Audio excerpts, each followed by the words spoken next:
114 naik ke 112 naik ke selanjutnya pada hari ini 104. Surat Al-Humazah surat yang ke 104 yang turun kepada Nabi Muhammad SAW dalam periode Mekah, masih belum hijrah, masih tinggal di tempat kelahiran beliau, kota Mekah. Surat ini berjumlah 7 ayat.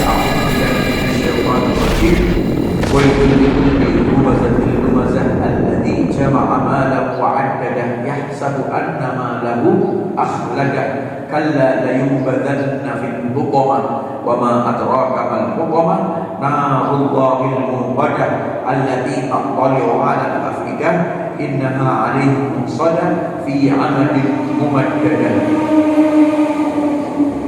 Ibu-ibu, coba antum kalau nggak tahu sama sekali arti ayat-ayat yang tadi saya sebutkan, mungkin nggak tahu. Tapi sekarang kalau saya artikan, celakalah, azablah bagi para pencela dan pengumpat. Oh, kita yang suka mengumpat, suka mencela orang, mikir, waduh, ternyata tiap hari saya baca wailul likulli humazatin lumazah, itu Allah sedang mencela saya juga, karena saya sebagai orang yang suka mencela. Wailul likulli humazatin lumazah, celakalah bagi orang yang suka mencela dan mengumpat. Ada yang mengartikan mencela dan ghibah. Kemudian alladzi jama'a malahu wa 'addadah, yang orang itu diancam dengan kecelakaan yang suka mengumpulkan harta dan menghitung-hitungnya. Yahsabu anna malahu akhladah, dia mengira dengan memperbanyak harta itu dia akan hidup dengan kekal. Kalla la yubaddanna fil hutamah, sekali-kali bukan seperti itu. Orang yang suka ngumpat, mencela, ghibah, mengumpulkan harta dengan lalai kepada Allah Subhanahu wa taala akan dilempar ke neraka hutamah. Wa ma adraka mal hutamah, tahukah kamu apa itu neraka hutamah? Narullahil muqaddah, api yang Allah nyalakan, allati tattali'u 'alal afidah, yang api itu akan merayap menghabisi orang itu sampai ke hatinya. Inna 'alaihim muqsadah, mereka itu di dalam neraka tertutup, fi amadin mumaddadah, mereka akan dipasung. Ikhwati fiddin rahimani wa rahimakumullah jami'an. Maka surat ini ono banyak pendapat mengatakan surat ini turun kepada Umayyah bin Khalaf. Ada yang mengatakan Ahnas bin Syarih, ada yang mengatakan Jamun. Ada seorang yang di antara pembesar-pembesar Quraisy ini suka berhadapan dengan Nabi Muhammad SAW dan kemudian mencela, baik di depannya maupun di belakangnya. Maka ada yang tadi mengatakan ghibah. Maka kemudian Allah menurunkan ayat ini, wailul likulli humazatin lumazah alladzi jama'a malahu wa 'addadah, dan seterusnya. Tujuannya adalah untuk menguatkan Nabi Muhammad SAW. Orang-orang yang mengumpat kamu itu, yang mencela kamu, itu akan mendapatkan kecelakaannya. Dan bagi para sahabat radhiyallahu ta'ala anhum, mendapatkan wejangan. Hidup itu harus punya pandangan akhirat, bukan dunia oriented. Ikhwati fiddin rahimani wa rahimakumullah jami'an. Ayat yang pertama, wailun likulli humazatin lumazah. Wail itu artinya halak, azab, al-khiz, celaka, siksa, kebinasaan. Jadi kalau ada kalimat wailun, itu Allah sedang mengancam, wailun likulli humazatin lumazah. Faqala min ba'dihim khalfun adha'us shalah wa ittaba'us syahawat fasawfa yalqawna ghayya. Itu sama. Allah Subhanahu wa taala mengancam orang-orang yang meninggalkan salat akan mendapatkan kecelakaan. Maka Allah mengatakan wail. Wail itu artinya halak, azab. Allah memastikan ancaman. Wakila wadi fi jahannam. Ada yang berpendapat wail itu ada satu lembah. Neraka jahanam itu begitu luasnya dan bertingkat-tingkat. Salah satu tingkatannya adalah neraka hutomah. Neraka ada banyak, ada neraka sa'ir, ada neraka hutomah, ada neraka apa? Sakor. Maka salah satu adalah neraka hutomah. Nah, di antara salah satu nama lembah tempat di neraka itu adalah Wail. Artinya orang yang Allah ancam ini akan mendapatkan tempatnya di neraka. Maka diartikan azab, celaka, binasa. Kenapa? Akan menempati lembah namanya lembah Wail. Kata beliau Abdullah bin Abbas radhiyallahu taala anhuma, apa kecelakaan azab tempat di neraka itu? Untuk siapa? Likulli humazatil lumazah. Bagi setiap humazatil lumazah. Ini dua kata yang secara pendengaran hampir merek, humazatil lumazah. Ada di antara imam-imam di kampung-kampung itu kadang salah penyebutan karena susah mungkin secara lisan. Humazatil lumazah. Ikhwati fiddin rahimani wa rahimakumullah jami'an. Wal makna, ada bermakna atas kalimat siapa yang Allah ancam dengan azab, dengan halak, dengan kebinasaan, kerendahan tempat di neraka jahanam, yaitu humazatil lumazah. Qala Ibnu Abbas, an-namimah huwal humazah wa ta'u huwal lumazah. Kata beliau Abdullah bin Abbas, yang dimaksudkan humazah adalah orang yang suka mengadu domba. Namimah itu yang dilakukan oleh siapa? Umayyah bin Khalaf. Bukan hanya mencela di belakangnya, tapi di belakangnya pun ngonek-ngoneknya biar orang itu ikut marah supaya ikut memusuhi Nabi Muhammad. Maka orang yang namimah itu dikatakan sebagai orang yang bermain bernama humazah.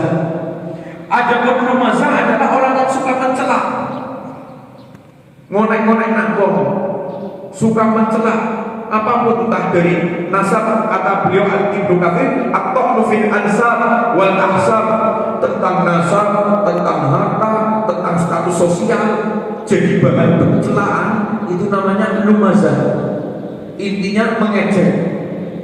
Wailul likulli humazatil lumazah. Maka kalau di antara kita masih sering gampang ngonek-ngonek ngomong, kalimatnya yang keluar dari lisan itu sedikit tapi nyelekit, nyakitin orang karena mencela orang tersebut, hati-hati. Itu yang Allah maksudkan dengan wailul likulli humazatil lumazah. Yang kedua, bertembangan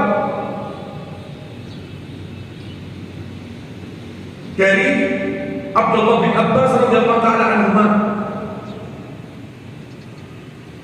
Beliau mengatakan bahwa ayat ini merujuk ila namimah wal yuridul khizy 'alan nas. Bahwa ayat ini diturunkan kepada orang yang suka mengadu domba dan menginginkan keburukan untuk orang. Menginginkan keburukan untuk orang itu bukan hanya mencela, apa saja. Itu namanya humazah. Jadi kata-kata humazah itu begitu luas. Katanya pendek tapi maknanya luas. Allah menggunakan kata-kata yang menyelimuti segala macam keburukan. Ikhwati fiddin rahimani wa rahimakumullah jami'an. Wa qala Muqatil, berkata Muqatil, bedanya humazah dan lumazah ada pada di depan orangnya maupun di belakangnya. Kalau humazah itu di depan orangnya mencela, kalau lumazah itu di belakang orangnya mencela. Jadi tidak ada orang naruh, orang wedi. Itu bahkan lebih buruk lagi. Nyuwun sewu, kadang saya dan ibu-ibu kan mencela orang kalau ada orangnya menang. Itu sifat munafik. Ya kan? Begitu ada orangnya diam semua. Orang yang gadot ngonek-ngonek, nah itu ciri munafik. Tapi yang lebih buruk lagi, saking dia sudah gak ada takutnya sama Allah, ada orangnya mencela, gak ada orangnya mencela. Itu yang dimaksudkan Umayyah bin Khalaf fi hadzal amr, dalam urusan ini. Karena beliau sebagai pemimpin Quraisy, dia merasa lebih kuat, dia ada di depan Nabi Muhammad ngonek-ngonekan, di belakang Nabi Muhammad ngonek-ngonekan. Fa anzalallahu ala hadhihi al-ayah, maka Allah turunkan atas Umayyah bin Khalaf ini, wailul likulli humazatin lumazah, celakalah orang yang mengumpat mencelakmu di depanmu maupun di belakangmu. Ikhwati fiddin rahimani wa rahimakumullah jami'an.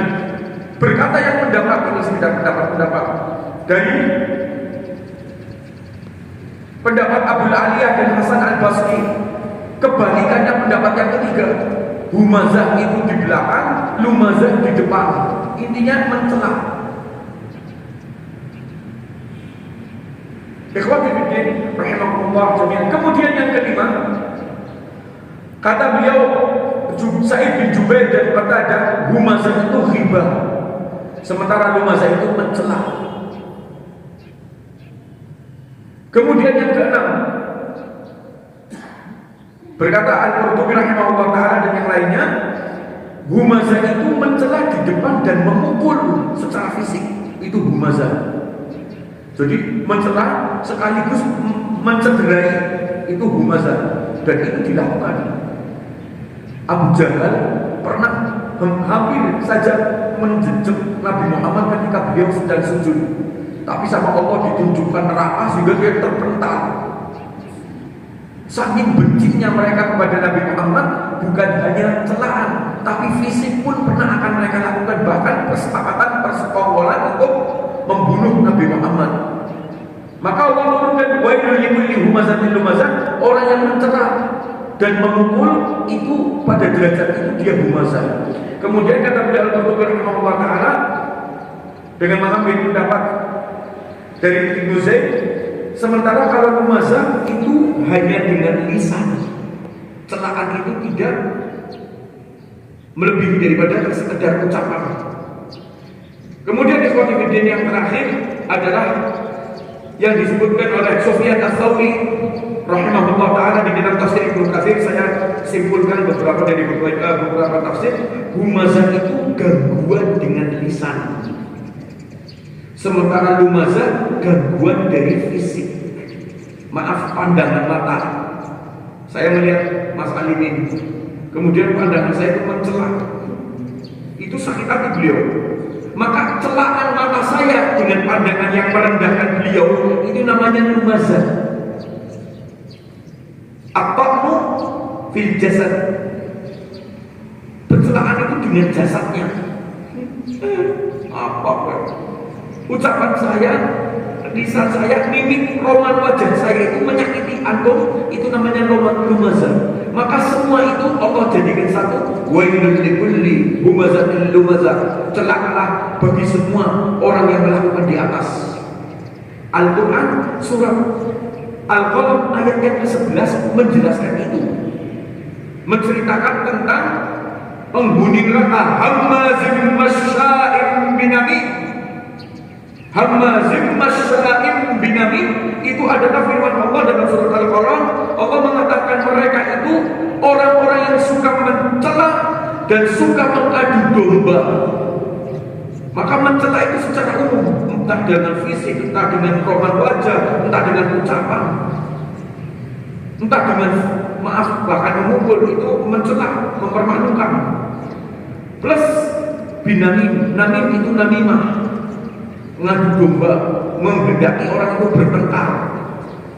Maka Allah Subhanahu wa taala sebutkan di dalam hadis Rasul sallallahu alaihi wasallam, saya sebutkan hadis ini dulu dari Imam Al-Bukhari. Hati-hati Bu, ini kita ingin mendapatkan kebaikannya, jangan mendapatkan keburukannya. Karena ayat tadi wailul likulli humazatil lumazah itu Allah sedang mengatakan keburukan. Artinya kita hindari hal yang menjadikan kita di mata Allah buruk.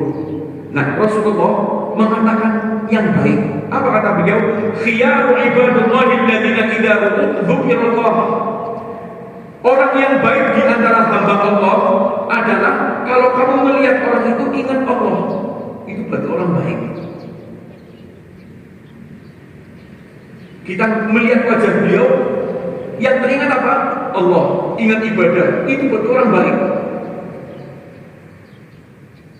Wa syiraru ibadullah al-masya'una bin namimah al-mufarriquna bainal ahibbah al-baghuna al-barra'ul adab. Dan seburuk-buruk hamba Allah adalah orang yang berjalan dengan suka mengadu domba, memecah belah, dan menghendaki orang lain buruk. Itu seburuk-buruk manusia. Maka kalau kita kepengin baik, menjadi orang pilihan, orang itu kalau melihat kita itu gak ada celah untuk mengatakan ini orang buruk. Ingatnya sama Allah. Kalau ingat sama Allah, terus kemudian ucapannya buruk, kelakuannya naudzubillah min dzalik. Justru kalau kita lihat Ustaz mungkin yang sudah meninggal, siapa namanya, beliau ya Allah, kakaknya Ustaz Askam, itu kalau melihat beliau itu kerutan ibadah, itu baru namanya sebaik-baik hamba Allah. Kenapa? Orang ini berarti hablum minan nas maupun hablum minallah baik, walaupun tetap manusia tidak ada yang sempurna. Tapi orang secara umum melihat kebaikan. Itulah khiyaru ibadullah idza ru'u dzukirallah. Sebaik-baik hamba Allah adalah ketika kamu dilihat orang itu, melihat orang itu, dia mengingatkan kepada Allah Subhanahu wa taala, dan sebaliknya. Apabila kemudian dengan namimah, adu domba, memperpecah belah dan menghendaki keburukan, itulah seburuk-buruk orang. Jadi seburuk-buruk orang bukan yang meninggalkan sholat, Bu.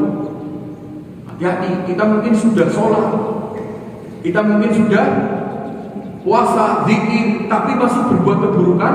Itu seburuk-buruk hamba Allah yang suka ngadu domba, memecah belah. Ikhwati fiddin rahimani wa rahimakumullah jami'an. Ibnu Katsir,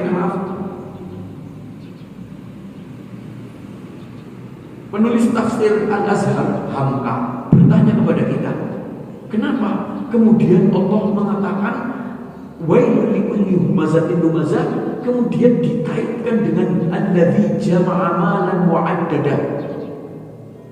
Orang yang diancam oleh Allah dengan kehancuran, kebinasaan, adab, neraka di jahanam, itu orang yang suka mengumpat dan suka mencetak atau riba.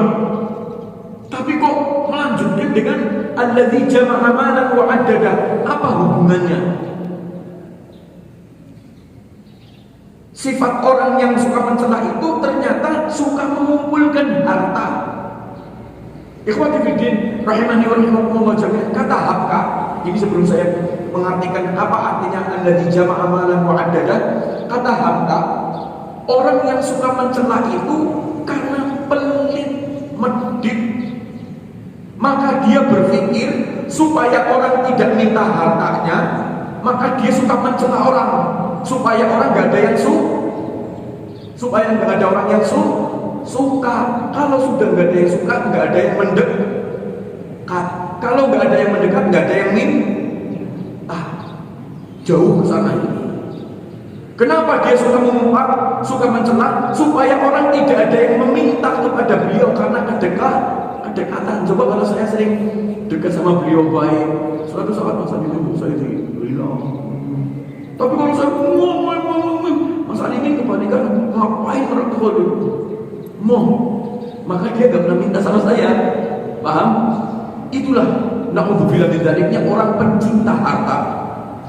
Orang yang cinta harta, naudzubillah min dzalik, bahkan untuk mengumpulkan harta itu dia bikin dosa sebanyak-banyaknya, mengumpat, mencela, mengriba, membuat musuh sebanyak-banyaknya supaya dia tidak diganggu, kata Hamka.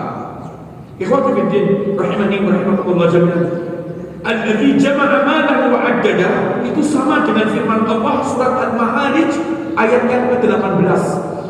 Wa jama'a fa'au'a. Sifat penghuni neraka adalah wa jama'a fa'au'a, dia mengumpulkan harta dan menyimpannya. Maksudnya apa? Celaan. celaan bahwa harta itu tidak digunakan untuk kebaikan amal soleh. Pelit, tidak mau berinfak, tidak mau ikut membiayai kebaikan. Al-Quran surat Al-Ma'arij ayat yang ke-18 ini menyebutkan innaha nazza'ata lisyawat tad'u adbara man wa tawalla. Allah mengatakan orang yang seperti ini itu akan dijatuhkan ke dalam neraka dalam kondisi kebalik. Kepalanya dulu yang akan dimenjamkan ke neraka. Kenapa? Dari perbuatannya diantaranya wajah fa'aw'a. Dia mengumpulkan hartanya dan kemudian dia menyimpangnya, tidak mau berbuat apapun, tidak mau beramal soleh, alias pelit, medit, tidak mau berinfak, tidak mau berbuat kebaikan. Qala Muhammad bin Ka'ab, alhamu manuhu bin nahar fa idza kana bil lail nama ka'annahu jifah.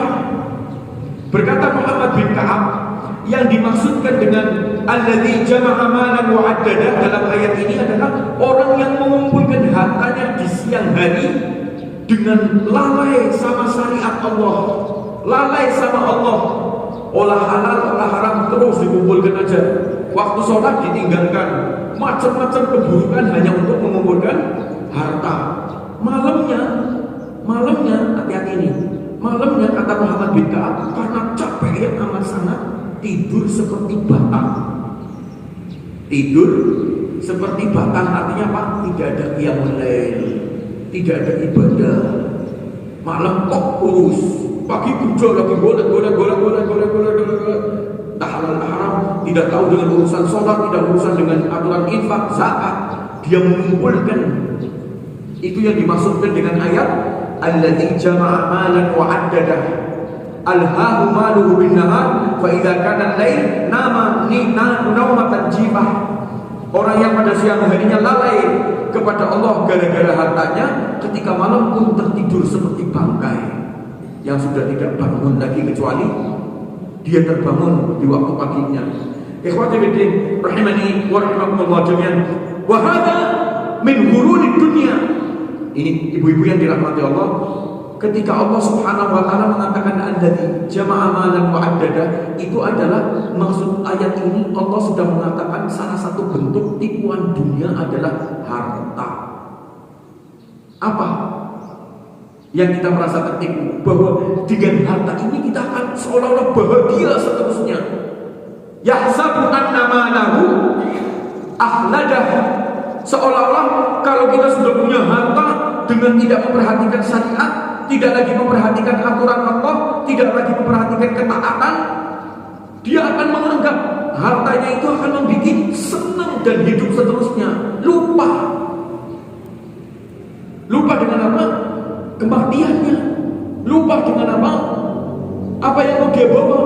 Begitu tahu-tahu meninggal dunia, ditinggalkan begitu saja. Tertipu apa tidak?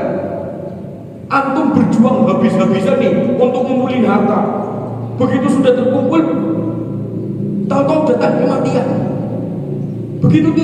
Begitu pula, begitu saja antum diangkat, subhanallah walhamdulillah wa la ilaha illallah wallahu akbar, orang di kampung. Itu enggak ada satu rupiah pun yang terbawa. Itulah tertipunya kita. Capek-capek, tapi begitu waktunya enggak ada satu pun yang terbawa. Atas buat apa harta itu? Kata Rasulullah SAW, yaqul ibnu Adam, mali, wa malahu min mali illa min salas. Anak manusia, kata Rasulullah SAW, hadis riwayat Imam Ibnu Majah kalau salah, beliau mengatakan, anak manusia itu mengatakan senantiasa mengatakan hartaku. Artinya menginginkan harta. Kata beliau SAW, wa malahu min malihi illa salas. Apa yang bisa kita ambil dari harta di dunia itu cuma 3 perkara, Bu. Lihat ini, penting ini. Ma'akala fa'afna, yang akan kita makan, tapi setelah kita makan akan hilang. Sudah sirna. Beli nasi uduk, kelihatan nggak? Dimakan, wis sirna, hilang. Gak ada sudah, harta kita hilang. Wa ma labisa fa'abla, apa yang kita pakai pakaian ini sehari 2 hari lama-lama usang. hilang, dibuang, hilang. Harta itu seperti itu. Wa ma tasaddaqa fa amda, kata Rasulullah SAW. Yang ketiga, harta yang bisa kita manfaatkan selain dimakan akan hilang, akan dipakai dalam bentuk pakaian itu akan menjadi usang. Yang ketiga adalah wa ma tasaddaq, apa yang kita sedekahkan fa amda, itulah yang kekal. Ketika kita makan menggunakan punya uang, berbagi, bagi beras, bagi apa, bagi itu, berinfak.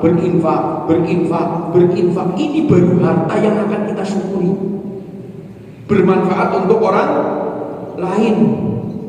Maka Rasulullah SAW mengatakan, manusia mengatakan harta, sebenarnya harta cuma dua itu toh. Yang mau di dunia itu cuma dua, makan, pakaian. Mungkin termasuk di dalamnya adalah mobil, rumah, tanah. Itu semua kepemilikan sementara. Akan ada usahanya, akan ada hilangnya. Ketika meninggal dunia maka selesai, nggak ada. Maka Allah Subhanahu wa taala mengatakan, alladzi jama'a malan wa 'addada, hadza min ghururid dunya. Inilah di antara bentuk tipuan dunia kepada kita. Ikhwati fiddin rahimani wa rahimakumullah jami'an. Wa hadhihi al-ayah nadamatun alaman tasarrufi min ghairi ta'atin. Dan ayat ini menjadi cukup dalil atas celaan harta kalau digunakan dalam tidak ketaatan. Maka kalau kita mengumpulkan harta untuk berbuat ketaatan, itu Allah puji. Tapi kalau kita menghidupi dunia kita dalam rangka kita lalai kepada Allah, itulah yang katakan dunia melupakan kita dari zikrullah. Alhaakumut takatsur hatta zurtumul maqabir. Kamu telah berbangga-banggaan, berbanyak-banyakan tentang harta sampai lupa kepada Allah. Hatta zurtumul maqabir, hingga kamu datang ke kematianmu. Surat At-Takatsur. Maka ayat ini menjadi celaan bagi kita. Betapa naudzubillah min dzaliknya terkait dengan masalah orang-orang yang tertipu oleh harta, kemudian dia melakukan apa saja menjadi budak harta. Ada hadis Rasulullah SAW yang mengatakan, Allahumma ij'alid dunya bi aidina la fi qulubina. Ya Allah, jadikan harta dunia itu di tangan kami, jangan di hati kami. Bedanya tahu nggak Pak? Apa yang terjadi kalau harta dunia di tangan kita, dan apa yang terjadi kalau harta dunia ada dalam hati kita?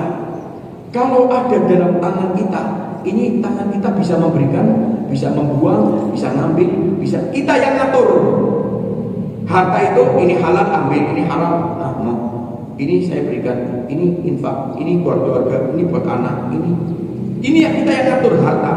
Tapi kalau harta di dalam hati kita yang diatur harta. Maka kemudian orang akan lupa dengan hal haram karena hatinya sudah mengatakan, ayo mumpung ini banyak, ayo kesempatan, kapan lagi? Akhirnya kita melakukan, diperintah oleh hawa nafsu. Maka Rasulullah SAW dalam doa itu mengatakan, wala taj'alid dunya akbar hammina wala mablagha ilmina. Ya Allah, jangan jadikan dunia itu puncak ilmu kami dan keinginan kami. Puncak keinginan kita, ilmu kita kalau bisa akhirat. Tapi kalau orang sudah puncaknya dunia, harta, maka yang terjadi alladzi jama'a malan wa 'addada. Ikhwati fiddin rahimani wa rahimakumullah jami'an. Maka kemudian Allah menolak, kalla, sekali-kali jangan. Al-amru laisa kama hasabta wala za'amta. Kata Ibnu Katsir, kalla artinya itu Allah menolak. Al-amru laisa alladhi kama amat hasabt wa za'amt. Perkaranya bukan seperti yang kamu pikirkan, yang kamu inginkan. Dunia itu bukan seperti itu. Gak ada yang kekal. Maka Allah mengatakan la yumbadanna fil hutamah. Orang itu kalau dengan cintanya kepada harta melalaikan Allah, suka mengumpat, suka mencela, suka ghibah, Allah mengatakan apa? La yumbadanna fil hutama, akan la yulqiyanna fi finnaril hutama. Allah akan melemparkan orang itu ke neraka hutama. Wal hutama ismun min asma'in nar. Wal hutama adalah nama-nama di antara nama-nama neraka. Allah menyebutkan salah satu jenis tempat di neraka adalah hutama. Hutama itu artinya apa? Yang menghancurkan. Li'annaha tahattama man tadkhulu fiha.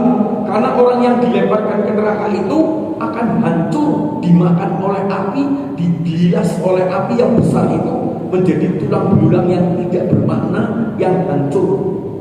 Maka dikatakan hutama. Kalla la yumbadanna fil hutama. Allah Subhanahu wa taala memastikan ancaman orang-orang yang dengan hartanya melalaikan dari ketaatan, dari perengainya yang suka mencela, ghibah, adu domba, namimah. Maka Allah Subhanahu wa taala mengatakan la yumbadanna fil hutama. Wa ma adraka mal hutama. Ini adalah salah satu bentuk di antara cara Al-Quran mengajarkan sesuatu agar menjadi perhatian kita. Sesuatu yang besar disampaikan dengan bentuk pertanyaan. Coba kalau saya mengatakan ada satu kejadian, kemudian saya mengatakan, tahu nggak kamu dengan kejadian ini? Antum kan jadi perhatian, apa ya? Karena saya bertanya dulu. Saya nggak langsung menyampaikan ini kejadian apa, misalnya kejadian tabrakan beruntun. Tahu nggak kejadian di Nagreg? Antum kan tak, ada apa ya? Jadi perhatian. Ada apa sih di Nagreg? Oh, di Nagreg ada, setelah antum perhatian, baru saya ngomong di Nagreg tadi malam ada kejadian beruntun melibatkan 10 kendaraan yang meninggal 17 orang. Wah, jadi tambah besar. Kenapa? Antum sebelumnya sudah penasaran, ingin tahu dan perhatian. Ketika Allah mengancamkan dengan neraka kepada orang-orang yang berbuat demikian di atas, mengumpulkan harta, melalaikan Allah dari ketaatan, suka mencela, namimah, ghibah, maka Allah mengatakan la yumbadanna fil hutama, la yulqiyanna, mereka akan memasuki, akan dilempar ke neraka hutama. Allah bertanya, wa ma adraka mal hutama, tahu enggak kamu apa itu hutama? Antum, Nabi Muhammad termasuk menunggu apa itu neraka hutama. Ara'aita alladzi yukadzibu bid-din, tahukah kamu dengan orang yang dianggap mendustakan agama? Kita bertanya, aku sudah beriman kok masih dikatakan pendusta. Ada apa ya? Siapa pendusta itu? Maka dijelaskan, alladzi yahuddu ala ta'amil miskin. Ara'aita alladzi yukadzibu bid-din fadzalika alladzi yad'ul yatim. Siapa orang yang dianggap pendusta? Maka kita sudah perhatian baru mengatakan fadzalika alladzi yad'ul yatim, yang suka menghardik anak yatim. Wala yahuddu ala ta'amil miskin, yang tidak saling memberi orang miskin dengan harta, dengan makanan, infak kepada mereka. Oh, orang yang egois, orang yang cuek itu pendusta. Oh, kita akan menjadi orang yang hati-hati dari perkara tersebut. Maka Allah mengatakan, wa ma adraka mal hutama, tahukah kamu dengan apa yang dimaksudkan dengan neraka hutama? Maka Rasulullah SAW menjelaskan narullahil muqadah. Apa itu namanya neraka hutama? Narullahil muqadah, api yang Allah nyalakan. Di dalam hadis ini penting ini supaya antum tahu apa itu neraka hutama. Apa itu yang diancamkan oleh Allah Subhanahu wa taala. Beliau sallallahu alaihi wasallam mengatakan auqadallahu an-nar al-fasanatin hatta ihmarrat, thumma auqada al-fasanatin hatta yabbat, thumma auqadallahu al-fasanatin hatta aswaddat, fadzalika as-sauda muzlimatun. Kata Rasulullah SAW, api neraka Allah nyalakan selama 1000 tahun. sampai memerah, kemudian dinyalakan lagi selama 1000 tahun sampai penuh dengan asap putih, memutih apinya, kelihatannya seolah-olah putih, padahal itu di dalamnya api. Kemudian Allah nyalakan lagi api neraka itu selama 1000 tahun lagi, 3000 tahun, Bu. Mempersiapkan kedatangan para pendosa, mempersiapkan para pembuat maksiat. Allah menyalakan api neraka itu selama ribuan tahun. Maaf, Al-Quran surat Al-Baqarah, uiddat lil kafirin. Neraka itu sekarang sudah siap, sudah ada, sudah menanti. Ribuan tahun Allah nyalakan tanpa padam. Maka kemudian kata Rasulullah SAW, setelah 3000 tahun dinyalakan, ini maaf nyuwun sewu ya, jangan dihitung 3000 tahunnya di sini. Inna yawman inda rabbika ka alfi sanatin mimma ta'uddun. Satu hari di neraka di akhirat itu 1000 tahun. Maka kalau 3000 tahun Allah menyalakan sekarang ini, belum selesai itu, lagi proses.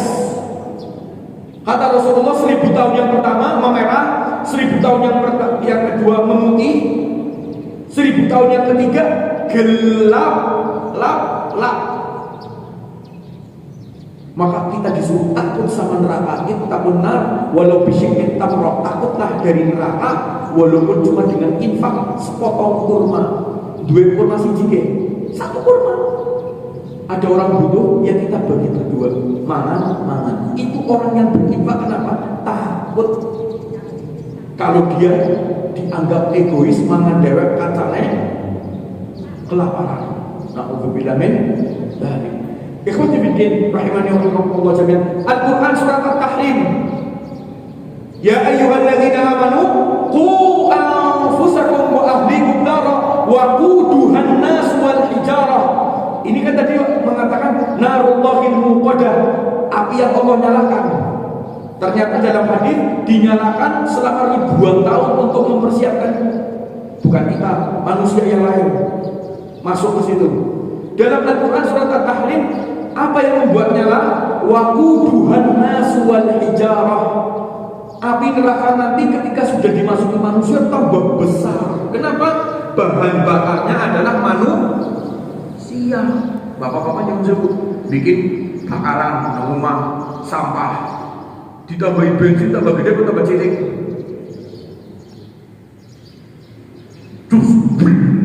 Jangan kayak gitu. Itu begitu nanti kita dimasukkan, jangan kita bahasanya kita manusia pada pendosa. Kalau manusia itu nanti dimasukkan waquduhan nas wal hijarah, yang akan menyalakan neraka itu adalah narullahil muqadah. Api yang dinyalakan itu adalah dinyalakan dengan manusia dimasukkan, yang para pendosa-pendosa ini. Maka takutlah dengan api neraka atas keimanan kita kepada Allah Subhanahu wa ta'ala. Kemudian ini yang naudzubillah min dzalik, kita lihat sifat azab di akhirat. Salah satu bentuk informasi azab di akhirat disebutkan dalam ayat ini, narullahil muqadah allati tattali'u 'alal afidah innaha 'alaihim muqsadah fi amadin mumaddadah. Ikhwati fiddin rahimani wa rahimakumullah jami'an. Qala Thabit Al-Bunani, ini menceritakan tentang sifatnya tadi, sifatnya nanti azab di akhirat itu, api itu akan menyala menghabisi sampai hati manusia. Kemudian yang kedua, innaha 'alaihim muqsadah, mereka itu di tempat yang tertutup, la nafidah wala bab wala bab, tidak ada pintu, tidak ada jendela, tidak ada lubang sekecil apapun, tertutup, la mafar, tidak ada tempat untuk lari. Sudah di tempat tertutup, innaha 'alaihim muqsadah fi amadim mumaddadah, dipasung. Kira-kira bisa lari apa enggak? Sudah tempatnya tertutup, tidak ada pintu, tidak ada lubang, tidak ada jendela, Tidak ada satupun sesuatu yang bisa mengharapkan tempat untuk lari dalam kondisi fi amadin mumaddada, di dalam tiang yang panjang, maksudnya dipasung. Berkata Sabit Al-Bunani, tahribuhum wa hum ahya. Kata beliau, sifat yang ada dalam cerita ayat itu tadi, dipasung di tempat tertutup, dibakar dari seluruh anggota tubuhnya sampai pada hatinya, itu kata beliau artinya dia disiksa dalam kondisi hidup-hidup. La yamutu wa la yahya. Bahasa surat apa? Al-A'la Sabbihisma. La yamutu, orang yang ada di dalam neraka tidak mati, ngerasakan. Wa la yahya, tapi juga tidak hidup. Hidup dalam artian untuk bisa dinikmati. Anak istirahat, anak leyeh-leyehnya enggak ada. Jadi tidak mati, tidak hidup. Tidak mati karena dia merasakan azab, tidak hidup karena tidak ada istirahatnya, capek terus, enggak merasakan nikmat hidup. Ikhwati fiddin rahimani wa rahimakumullah jami'an. Wa qala Muhammad bin Ka'ab, ini hati-hati. Sabit Al-Bunani mengatakan apa? Dibakar hidup-hidup. Yang dimaksudkan ayat ini. Yang kedua berkata Muhammad bin Ka'ab, ta'kulun nar kulla syai'in min jasadihi hatta idza balagha fuadihi tarji'u ahya. Jadi api itu sifatnya, kita diazab itu dalam kondisi terpasung tadi, itu dibakar. Api itu dari kanan, dari kiri, dari atas, dari bawah, merayap menghabisi tubuh kita. Puncaknya ada di dada kita, hati kita. Begitu sampai ke sini merasakan puncak siksaan, kita akan mati.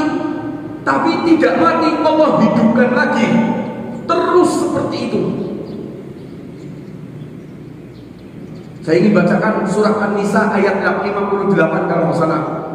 Kullama nabijat juluduhum baddalnahum juludan ghairaha liyadhuqul adzab. Setiap kulit kita terkelupas karena siksaan, ini yang dikatakan Allah ya. Maka setiap kulit kita terkelupas, Allah ganti menjadi kulit yang baru. Terus gak pernah mati. Apa tujuannya? Liyadhuqul adzab, agar merasakan azab. Karena kalau kita sudah mati gak merasakan azab. Dan yang kedua Pak, kulit kita yang paling atas ini, itulah yang bisa merasakan sakit. Bapak Ibu kalau disuntikan sakit pertama karena cus. Tapi kalau sudah masuk ke dalam gak ada apa-apa, ya kan? Itu bahasa penelitian dokter baru kemarin, bahwa yang namanya suntik pati rasa, apa namanya, bius lokal misalnya, itu karena sifat perasa dari kulit ini dimatikan, dibikin kebal. Baal, bahasa kedokterannya Baal. Maka Allah mengatakan kulit nanti ketika setiap kali terkelupas karena sengatan api, kullama nabidat juluduhum baddalnahum juludan ghairaha. Setiap kulit itu terkelupas kami ganti dengan kulit yang baru. Liyadhuqul adzab, agar terus merasakan azab.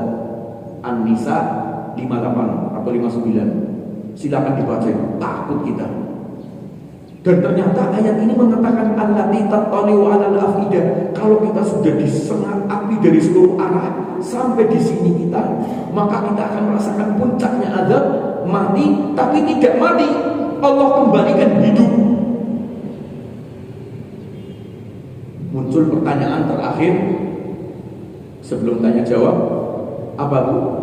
Kenapa yang disebutkan afidah hati? Allati tattali'u 'alal afidah, yang api itu akan merayap sampai ke hati. Karena jiwa kita yang busuk, karena jiwa kita yang memerintahkan jasad. Maka yang paling bertanggung jawab adalah raja.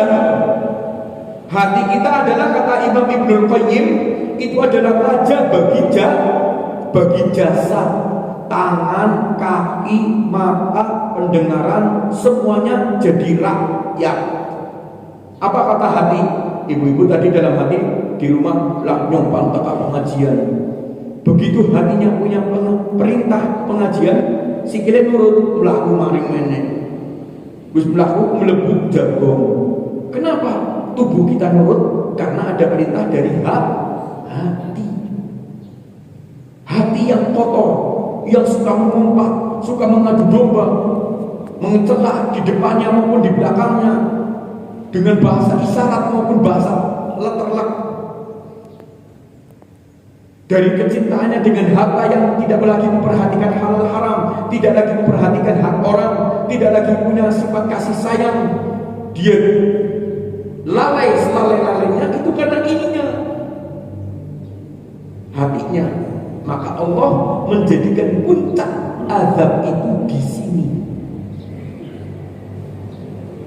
Ini demikian pendapat para mufassirin tentang kenapa Allah Subhanahu wa taala enggak menyebutkan mata. Padahal yang paling menikmati pertama biasanya mata, misalnya pandangan.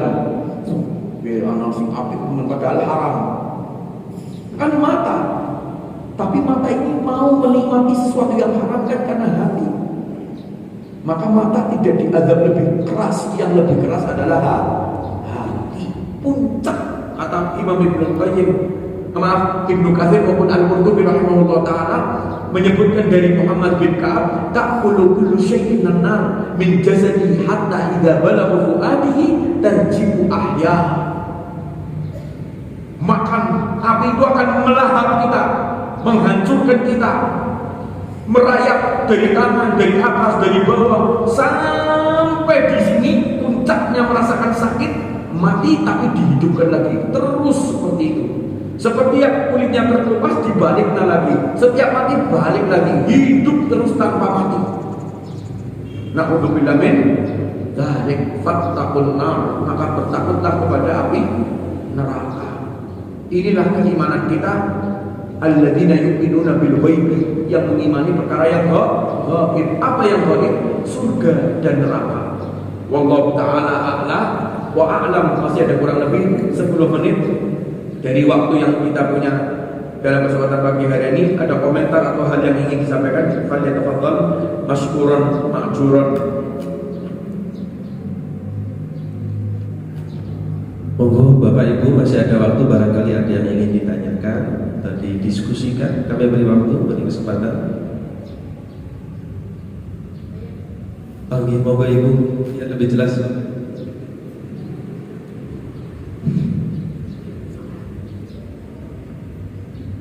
Assalamualaikum warahmatullahi wabarakatuh. Waalaikumsalam warahmatullahi wabarakatuh. Saya Bu Warso Kasih Barat, Pak. Saya mau bertanyakan masalah tentang sholat itu, yang tahiyat pertama itu membaca asyhadu alla ilaha illallah kayak gini, ya. Itu tangannya digini-gini, ya. Itu sih boleh apa tidak, Pak? Mohon pertanyaannya.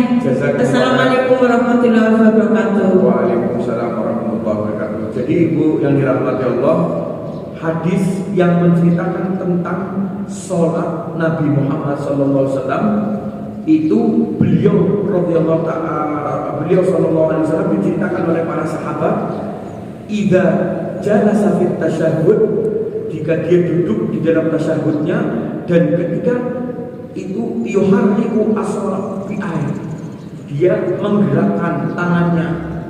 Nah, kalimat yuharrik itu artinya dari duduk, kan kayak kita misalnya gini, kita duduk seperti ini, enggak baca lutut, ini kan kita kayak gini. Begitu duduk, Rasulullah yuharrik, menggerakkan. Itu perselisihan maknanya di situ. Yuharrik itu diartikan segini aja sudah cukup. Ini namanya menggerakkan, dari kayak gini menjadi kayak gini. Ini namanya menggerakkan apa enggak? Menggerakkan. Tetapi ada yang mengartikan yuharrik itu fi'il mudhari. Dalam bahasa Arab, bahasa Inggrisnya present tense. Present tense itu artinya menghendaki keberlanjutan, bukan sekali, tapi maka ada yang mengartikan satu kali gerak terus kayak gini. Itu karena salah memahami, perbedaan memahami kata-kata menggerakkan. Yang pertama mengatakan menggerakkan cukup sekali, itu namanya sudah cukup menggerakkan. Yang kedua, itu bahasa Arab menunjukkan keberlangsungan selama tasyahud, maka digerak-gerakkan. Jadi ini khilafiyah. Nah, karena ini khilafiyah, nyuwun sewu, kadang orang yang bermakna kepada kayak gini pun beda-beda, Bu. Itulah kita harus berhati-hati. Kenapa? Sing sijine menggerakkannya pelan. Ono sing ini kan ganggu orang lain di kanan kiri, apalagi orang yang nggak tahu sunnah. Kira pakai dolanan kayak itu, hati-hati. Maka sebenarnya cukup satu kali sudah. Tapi seandainya pun antum kepengen mengamalkan sunnah yang itu, hati-hati mengganggu kanan kiri. Saya demi Allah, saya pernah sholat di samping ulama besar di Yaman, namanya Syekh Abdul Majid Az-Zindani. Saya lihat sholatnya beliau, itu gerakannya pelan. Jadi nggak terganggu orang. Nah, ini berlebihan kalau menurut saya. Berlebihan, tapi jangan kita mencela dia punya dalil dari salah memahami. Jadi khilafiyah, ini khilafiyah, perselisihan pendapat. Jadi kita harus lapang dada, cuma berhati-hati, jangan berlebihan. Karena orang yang pelan-pelan juga namanya menggerakkan. Kan nggak terasa, itu sama menggerakkan. Kalimatnya wa yuharrikuha, menggerakkan. Nah itu menggerakkan itu ada satu kali, ada yang berkali-kali. Intinya seperti itu, Bu. Wallahu a'lam bishawab. Ada yang lain? Cukup mungkin. Terima kasih kepada pembawa acara. Mudah-mudahan ada manfaat dari pertemuan kita pada pagi hari ini. Allah Subhanahu wa taala menjelaskan dalam surat Al-Humazah ini tentang bahaya mencela dan mengumpat serta menggunakan roda perekonomian kita dengan tidak mentaati Allah Subhanahu wa taala. Harta dunia ini adalah sementara urusan dengan Allah selamanya. Maka mudah-mudahan kita mengikuti petunjuk syariat agar kita mendapatkan rahmat bukan murka. Demikian, wal-'afwu minkum, subhanakallahumma wa bihamdika asyhadu an la ilaha illa anta astaghfiruka wa atubu ilaik. Wa sallallahu ala sayyidina Muhammadin wa ala alihi wa sahbihi ajma'in. Walhamdulillahi rabbil alamin. Wassalamualaikum warahmatullahi wabarakatuh. Saya kembali ke wawancara. Demikian Bapak Ibu jamaah saudara sekalian yang dirahmati Allah, jazakallahu khairan katsir yang disampaikan kepada Ustaz Khalid yang sudah berbagi ilmu di pagi hari yang cukup cerah ini. Mudah-mudahan ini menjadi peringatan untuk kita untuk bisa menjauhi apa yang Allah larang. Demikian sekali lagi, dan insyaallah di bulan depan di pekan keempat kita akan lanjutkan tafsir Quran surat Al-Asr. Oleh karena itu Bapak Ibu yang punya waktu untuk menyambung keilmuan tafsir ini, monggo nanti di pekan keempat di bulan yang akan datang kita lanjutkan di surat Al-Asr. Saya kira itu saja. Lagi terima kasih dan juga mohon maaf banyak khilaf banyak kurangnya. Wassalamualaikum warahmatullahi wabarakatuh.